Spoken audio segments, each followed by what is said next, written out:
Dear students, today we will study the topic of the chemistry, very important topic from the chemistry, and that is the balancing the chemical reaction. Okay, so now we will study the how to balance the chemical equation. Okay, so now अगर हम balance करते हैं chemical equation जब खत्म होती है हमें पता नहीं चलता है किस प्रकार से केमिकल रिएक्शन कंप्लीट हो रही है. For that purpose we need to complete the number of processes. Okay, so now balancing time, what we have to do, our reactions has been balanced by the law of conservation of mass which we have already studied last year in the 9th standard. Okay, तो 9th standard में हमने देखा law of conservation of the mass के मुताबिक mass neither be created nor be destroyed. Okay, तो चलते हैं देखते हैं कैसे बैलेंस करना है इक्वेशंस जो होती है उसके लेफ्ट हैंड साइड में जो हम लिखते हैं that are called as the reactant, वो रिएक्टेंट होते हैं, और राइट हैंड साइड में जो लिखा जाता है that will be the product. Okay, तो लेफ्ट हैंड साइड और राइट हैंड साइड ये दोनों जो है वो एग्जैक्टली बैलेंस होने चाहिए. तो mass neither be created nor be destroyed means law of conservation of mass के तहत ये दोनों इक्वल होने चाहिए. So these are the reactant and product should be equal. Okay, so for that purpose we need to balance the chemical equation and with the help of 4 rule. 4 rule है, उस नियम के अनुसार हमें हमारे chemical reactions को balance करना पड़ता है. अब देखते हैं, ये है लेफ्ट हैंड साइड, ये हमारे रिएक्टेंट है, और ये है राइट हैंड साइड, ये हमारे प्रोडक्ट है. फॉर एग्जाम्पल सिंबॉलिकली हमने यहाँ एग्जाम्पल लिखा है. Suppose A2 this is here A. How many atoms of the A is there? 4 number of atoms of the A is there. B2 means how many B are there? 2 atoms of the B are there. So these are the atoms at the reactant side. Then product side में क्या हो रहा है? Product side में twice A to B, यहाँ coefficient भी है, twice A to B, 2 2s are 4, A is equal to 4 and B is equal to 2. अब आप देखिए ये हमारी रिएक्शन है, यहाँ आपको दिखाई दे रहा है A4 है, B2 है. ऑलरेडी रिएक्शन बैलेंस है. कैसे बैलेंस है? यहाँ पर 2 कोफिशिएंट डाला गया है, उसके कारण रिएक्शन बैलेंस हो चुकी है. लेकिन अब ये किया कैसे जाता है, चलिए देखते हैं, नियम देखते हैं, रूल देखते हैं. अब ये रिएक्शन ऐसी थी, सपोज एक ही रिएक्शन है, twice A2 plus B2 gives rise to twice A2B. Okay, अब देखते हैं नियम. पहला नियम, step number 1. What is the step number 1?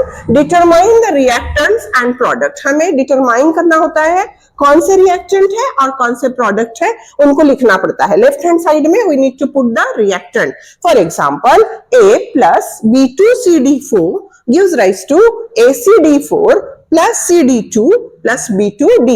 This side, left hand side, these are the reactants part and these are the product part. Okay, now what we have to see, the step number 2. Count the number of atom of each element on both the side. अब हमें number of atom को count करना है. A कितने हैं, B कितने हैं, C कितने हैं, D कितने हैं, both the side, reactant side also और प्रोडक्ट साइड आल्सो. अगर हम यहाँ देखें A जो है रिएक्टेंट साइड में A सिंगल है, देन B जो है वो 2 है, C सिंगल है और D जो है वो 4 है. देन राइट हैंड साइड में यदि हम देखें तो A जो है वो सिंगल है, 1 है, देन B जो है यहाँ पर B जो है वो 2 है, C यहाँ 1 और 2 यहाँ पर 2 है, और D जो है वो यहाँ 7 दिखाई दे रहे हैं, 4 and 2 6 and 1 7.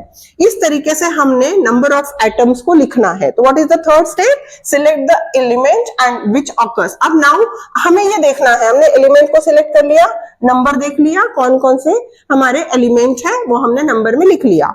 अब हमें थर्ड स्टेप में क्या करना है, एलिमेंट जो कि लीस्ट नंबर में है. आप यहाँ देख सकते हैं लेफ्ट हैंड साइड में A बैलेंस है ऑलरेडी 1 1, B भी बैलेंस है, C जो है वो अनबैलेंस है. यहाँ देखिए C में लेफ्ट हैंड साइड में 1 है और राइट हैंड साइड में 2 है. देन D जो है यहाँ 4 है और यहाँ 7 है, ये भी अनबैलेंस है. ठीक है, तो अब हमें क्या करना है, लिस्ट नंबर को सिलेक्ट करना है. ये है लिस्ट नंबर, ये 7 नंबर और 4 नंबर तो बड़ा नंबर होता है, ये लिस्ट नंबर है 1, तो हमें पहले इसको बैलेंस करना होगा. इसको बैलेंस करने के लिए हमें क्या करना पड़ेगा, हमें क्या बैलेंस करना था, C बैलेंस करना था. हमें जब यहाँ C बैलेंस करना था तो हमने यहाँ कोएफिशिएंट ऐड किया. We are adding the coefficient here 2. The moment I have added the coefficient 2 here, जैसे ही हमने 2 डाला यहाँ, तो यहाँ पर क्या हो गया, B2 का भी चेंज आ गया, B2 2 2 4 हो गया, C 2 हो गए और D भी बदल गए, 4 2 8 हो गए. मतलब यहाँ जैसे ही हमने कोएफिशिएंट डाला, ये जो है भाग यहाँ पे नंबर चेंज हो गए, 4 to 8 हो गए। अब हमें क्या करना है? Now we need to change again.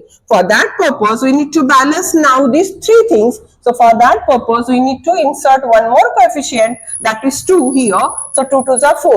Now we can see here, A is 1, then B 2 2s are 4, both the side 4 is there. Then here C here how many? 2 1s are 2, means C is 2, and D means 4 2s are 8. Product side, A is 1, then B is 2 2s are 4. C, how many C's are there? 1 and 2. 2 C's are there, and D 4 plus 2 equal to 6, 6 plus 2 equal to 8. And in this way, this reaction has been completely balanced. So this is the completely balanced chemical reaction. And that's why I use coefficient only, and we need to add the coefficient at the left hand side of the symbol. Okay. Most probably when we are writing in the paper, when we are writing in the board examination, we need to put this particular symbol into the box, and then left hand side we need to put the coefficient. अगर हमने ये सारे symbol को box में डाल दिया और उसके बाद लेफ्ट साइड में अगर हम कोएफिशिएंट डालते हैं तो that is a well and good. देखिए यहाँ भी लेफ्ट हैंड साइड में कोएफिशिएंट है और यहाँ पे भी लेफ्ट हैंड साइड में हमने कोएफिशिएंट ऐड किया है। तो कोएफिशिएंट हमें left hand side of the symbol of the element at the compound में ऐड करना है। So this is all about our, and never change the formula। और एक बात बहुत ध्यान में रखनी है प्यारे छात्रों कि हमें फार्मूला चेंज नहीं करना है। सल्फ्यूरिक एसिड का H2SO4 है, कॉपर सल्फेट का CuSO4 है, उनको चेंज नहीं करना है। हमें अपने कन्वीनियंट के लिए फार्मूला को चेंज नहीं करना है, कंपाउंड को चेंज नहीं करना है, बल्कि हमें कोएफिशिएंट को चेंज करना है।